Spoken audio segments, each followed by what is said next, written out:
बोलो जयकारा बोल मेरे श्री गुरु महाराज की जय।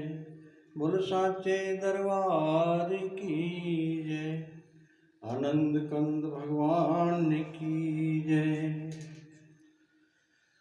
गुरुर् ब्रह्मा गुरुर्विष्णु गुरुर्देव महेश्वर गुरुर् साक्षात् परब्रह्म तस्मै श्री गुरुवे नमः।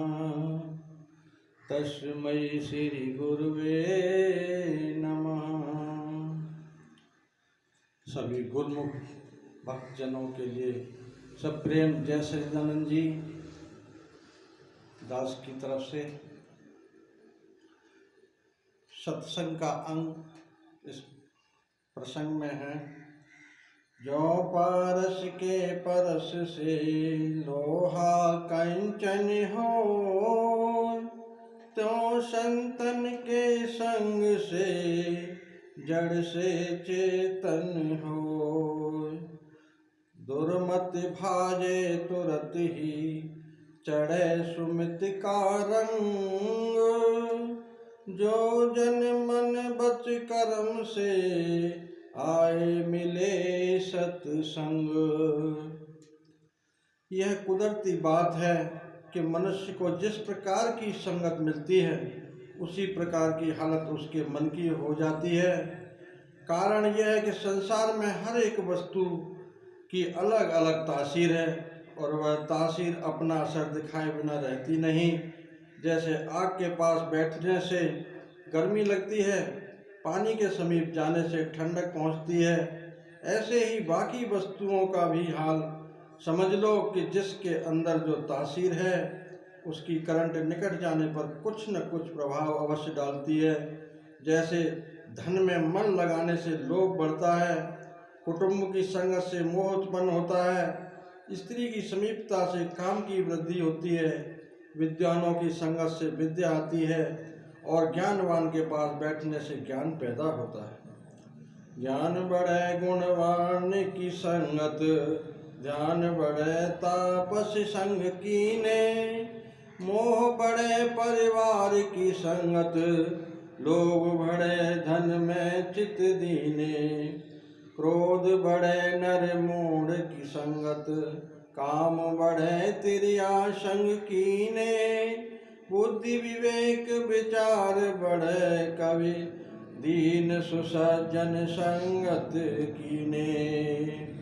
बच्चा पैदा होते वक्त बिल्कुल अचेत होता है, उसे यह ज्ञान नहीं होता कि मैं कौन हूँ, कहाँ से आया हूँ, कहाँ आया हूँ और क्यों आया हूँ।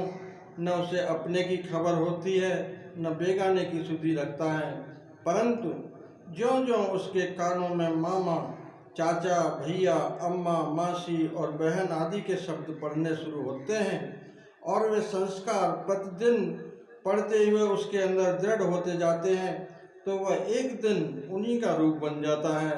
इसी प्रकार जो लोग भले पुरुषों की संगत में बैठते हैं वे भले बन जाते हैं और जो बुरी संगत में रहते हैं वे बुरे हो जाते हैं। यह सब संगत ही का असर होता है। जिन जैसी संगत करी तिन तैसो फल लीन। कदली सीप भुजंग मुख एक बूंद गुण तीन। खरबूजे को देखकर खरबूजा रंग पकड़ता है। जो शख्स जिसका रूप बनना चाहे वह और कुछ न करे, केवल उसके पास उठना बैठना शुरू कर दे, एक दिन उसका रंग उस पर चढ़ जाएगा। इसी कानून के अनुसार जो मनुष्य सत्संग में आते जाते हैं उन पर सत्संग का रंग चढ़ जाता है, क्योंकि जब बाकी चीज़ें अपना असर दिखाती हैं तो क्या कारण है कि संतों का असर न हो। साधु का वचन भूल चूक के साथ सुना हुआ भी खाली नहीं जाता है। कबीर संगत साधिकी ज्यों गंधी की बास। जो गंधी कुछ दे नहीं तो भी बास सुबास। कहते हैं किसी गांव में एक सुनारों का कुनवा रहता था जो हर दरवाजा का संसारी और माया का पुजारी था। चोरी करना उसका व्यवहार था और रात दिन लड़कों को यही कुछ सिखाया जाता था। पढ़ो पूत जो हांडी चढ़े, और साथ साथ यह शिक्षा भी दी जाती थी कि बेटा जहाँ कहीं सत्संग हो वहाँ भूल कर भी पैर न पाना और न साधुओं के वचन सुनना। सदा यही कुछ बच्चों को पढ़ाया जाता था। उस घर में एक लड़का समझदार था।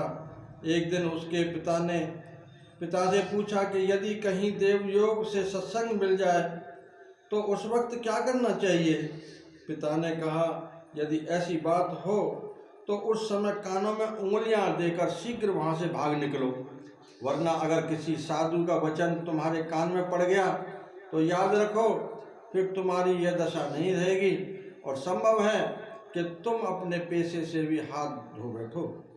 एक बार का जिक्र है कि वे किसी शहर में चोरी करने गए। रात के 12 बजने पर एक सेठ के मकान को फोड़कर अंदर दाखिल हो गए। काफ़ी माल हाथ आया, गठड़ियाँ बांध लीं और सिरों पर उठाते ही जिसका जिस तरफ मुंह आया उसने वही अपनी राह ली और शहर से निकलते बने। होने वाली बात होकर रहती है। जिस लड़के ने पिता से पूछा था कि यदि स्वाभाविक कहीं सत्संग मिल जाए तो क्या करना चाहिए, उसका एक ऐसे रास्ते से गुजर हुआ जहाँ एक मकान में सत्संग हो रहा था और वार्तालाप के सिलसिले में महात्मा जी देवी सृष्टि का वर्णन कर रहे थे। बातों बातों में उन्होंने फरमाया कि देवताओं का शरीर सूक्ष्म होता है, इसलिए उनके शरीर की छाया नहीं होती। यह बात सच हो या झूठ इससे प्रयोजन नहीं है, लेकिन जब लड़के ने इस बात को सुना तो जान गया कि यह सत्संग है। परंतु उसके कानों में उंगलियां दबाईं और वहां से भाग निकला और रात ही रात अपने साथियों के पीछे घर पहुंच गया। परंतु उस बात का संस्कार उसके अंदर जम गया। उधर प्रातः होते ही सेठ के घरवाले उठे और घर में चोरी हुई देखकर शोर मचाया। चोरों की खोज की गई, मगर चोर तो कहाँ के कहाँ पहुँच चुके थे, वे अब कहाँ मिल सकते थे। अंत राज दरबार में रिपोर्ट हुई। राजा ने इनाम रखा कि जो कोई चोरों को खोज निकालेगा उसको 1000 रुपया इनाम दिया जाएगा। यह ऐलान सुनकर एक चतुर मनुष्य एक काम के लिए तैयार हुआ। उसको कुछ शक था कि अमुक गांव में एक सुनारों का खानदान रहता है जो चोरी का काम करता है। उसने सोचा, आमतौर पर सुनार लोग देवी पर बहुत श्रद्धा रखते हैं, इस वास्ते इसी स्वामी से भेद लेना चाहिए। ऐसा विचार कर उसने रात के वक्त देवी का रूप बना लिया। रंग काला शाह, लाल लाल अंगारों की सी आँखें, माथे पर सिंदूर का टीका और जवान बाहर निकली हुई, एक हाथ में खड़ग और दूसरे में खप्पर लिए हुए उनके घर जा पहुंचा और लगा डांट फांट करने कि तुम लोगों ने इस बार मेरा 10वां भाग क्यों नहीं दिया। पहले हमेशा निकाला करते थे, अब की बार आप ही बचा गए हो। शीघ्र मेरा भाग मुझे दो, नहीं तो अभी सब कुछ तुम्हारा भलीभूत करती हूँ। इस भयानक रूप को देखकर सब डर गए और उसे साक्षात काली माता समझकर क्षमा मांगने लगे। उसने फिर कहा, जो अभी अमुक शहर से एक सेठ की चोरी करने के लाए हो, उसमें से मेरा भाग मुझे नहीं मिला, शीघ्र उसको निकालो, तब तुमको माफ़ी मिलती है, वरना याद रखो अभी अभी तुम्हारे सारे घर का सफाया करती हूँ। ये उससे भयभीत होकर सब कुछ बताने को तैयार हो गए। परंतु इतने में जिस लड़के ने महात्मा का वचन सुना था कि देवताओं की छाया नहीं होती, उसके मन में यह वचन फूट आया। दीपक जल रहा था, उसके प्रकाश में उसे उस बनावटी देवी की छाया दिख पड़ी। छाया देखते ही उसे निश्चय हो गया कि यह असली देवी नहीं, कोई स्वांग है। यह सोचकर उसने तुरंत ही डंडा उठाया और तान कर उसके सिर पर 2-3 लगाए। डंडे लगते ही वह कपटी देवी जान बचाकर भाग गई। यह देखकर सब घर वाले चकित हो गए। उन्होंने उस लड़के से पूछा कि तुमने कैसे जाना कि यह असली देवी नहीं है, हमने तो इसे साक्षात काली माता समझ रखा था। लड़के ने कहा, जब उस रात को हम सब चोरी करके निकल रहे थे तो मैं एक ऐसे रास्ते से गुजरा था जहाँ एक मकान में सत्संग हो रहा था और महात्मा यह कह रहे थे कि देवी देवताओं का शरीर सूक्ष्म होने के कारण उसकी छाया नहीं होती। मैं बहुत देर कानों को बंद करके वहाँ से निकला, परंतु इतनी बात मेरे कान में अवश्य पड़ गई। जब यह देवी मैंने देखी, तुम लोग तो सब डर गए, परंतु मुझे महात्मा का वचन याद आ गया। मैं कुछ देर तो देखता रहा, लेकिन जब रोशनी में मुझे उसकी छाया दृष्टि आई तो निश्चय हो गया कि यह असली देवी नहीं है, कोई स्वांग है। तब अवसर पाकर डंडा उठाया और उसे मारकर भगा दिया। यह सुनकर सब घर वालों की आंखें खुल गईं और कहने लगे, भाइयों, हम सब आज तक भूले हुए थे। देखो, एक पल भर के सत्संग का यह फल हुआ कि हम सब की जानें और धन माल बच गया। नहीं तो आज वह समय आ गया था कि अगली पिछली सारी कसर निकल जाती। आज से पिछली आदतों को त्यागो और आगे के लिए सब लोग सत्संग में जाना सीखो। उस दिन से वे सब के सब सत्संग में जाने लगे और सत्संग के प्रभाव से सबके जीवन सुधर गए और वे सच्चे भक्तों में गिने गए। कबीर चंदन के ढिगे बेदा ढाक पलाश, आप सरीखा कर दिया जो था बाके पास। यह एक प्रमाण है और प्रमाण का केवल एक अंग लिया जाता है और समझ बूझ वाले मनुष्य उससे बहुत कुछ लाभ प्राप्त कर लेते हैं। सत्संग की महिमा तो किसी से छुपी हुई नहीं है। गोस्वामी तुलसीदास जी का कथन है, सठ सुतरे सति संगति पाई, पारस परस को धात सुहाई। जैसे पारस की संगत से लोहा सोना बन जाता है, ऐसे ही सत्संग में जाने से मूर्ख जीव भी सुधर जाते हैं। उन पर भी एक दिन भक्ति का रंग चढ़ जाता है। आप फिर अपनी रामायण में इस प्रकार लिखते हैं, वाल्मीकि नारद घट जोनी, निज निज मुखन कही निज हानि। अर्थात वाल्मीकि डाकू था। उस डाकू लुटेरे को क्षण मात्र का सत्संग प्राप्त हुआ तो वह कुछ का कुछ बन गया। नारद दासी के पुत्र थे, परंतु सत्संग के प्रभाव से कितनी ऊंची पदवी पर जा पहुँचे, यहाँ तक कि ऋषि मुनियों में सर्वश्रेष्ठ माने गए। अगस्त ऋषि ने सत्संग के प्रताप से ही असली तत्व को जाना। यह सब सत्संग का ही फल है और ये सब महात्मा अपने अपने मुख से अपनी जीवनी का वर्णन कर गए। बोलो जयकारा बोल मेरे श्री गुरु महाराज की जय। बोलो साचे दरबार की जय। आनंद कंद भगवान की जय।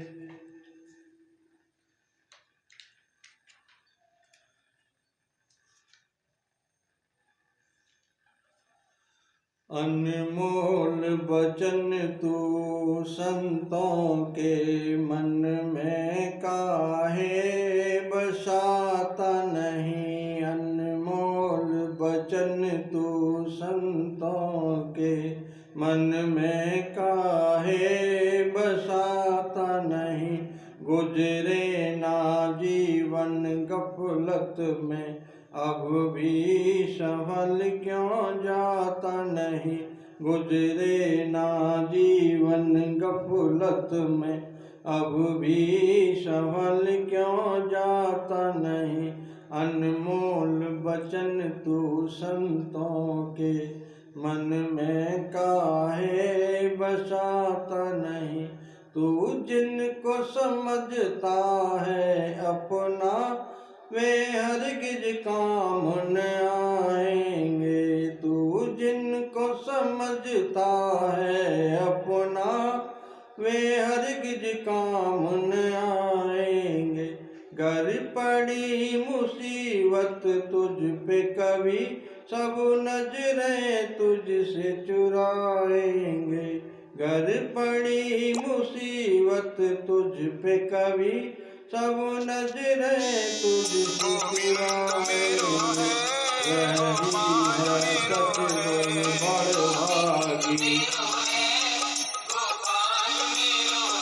वही है सचमुच बड़भागी, जो जग में दिल को फंसाता नहीं, वही है सचमुच बड़े भागी। जो जग में दिल को फंसाता नहीं, गुजरे ना जीवन गफलत में, अब भी संभल क्यों जाता नहीं। यह दुनिया मोह का जाल है, एक है काल और माया की रचना। यह दुनिया मोह का जाल है, एक है काल और माया की रचना। सतगुरु का दामन पकड़े बिना मुश्किल है बहुत इससे बचना। सतगुरु का दामन पकड़े बिना मुश्किल है बहुत इससे बचना। सतगुरु की कृपा बिना प्राणी माया से कोई बच पाता नहीं। सतगुरु की कृपा बिना प्राणी माया से कोई बच पाता नहीं। गुजरे ना जीवन गफलत में, अब भी संभल क्यों जाता नहीं। संतों की हाट पे जाना तू, ग्राहक बनकर सच्चाई का। संतों की हाट पे जाना तू, ग्राहक बनकर सच्चाई का। भक्ति का लाभ कमा लेना, यही काम है तेरी भलाई का। भक्ति का लाभ कमा लेना, यही काम है तेरी भलाई का। है वही सयाना दुनिया में, भक्ति बिन श्वास गंवाता नहीं। गुजरे ना जीवन गफलत में, अब भी संभल क्यों जाता नहीं। अनमोल वचन तू संतों के, मन में काहे बसाता नहीं। सतगुरु का घर है तेरा दिल, उनको ही दिल में बसाना तू। सतगुरु का घर है तेरा दिल, उनको ही दिल में बसाना तू। श्रद्धा और प्रेम के फूलों से दिल के मंदिर को सजाना तू। श्रद्धा और प्रेम के फूलों से दिल के मंदिर को सजाना तू। सतगुरु के सिवा दासन दासा, किसी और को दिल में बसाना नहीं।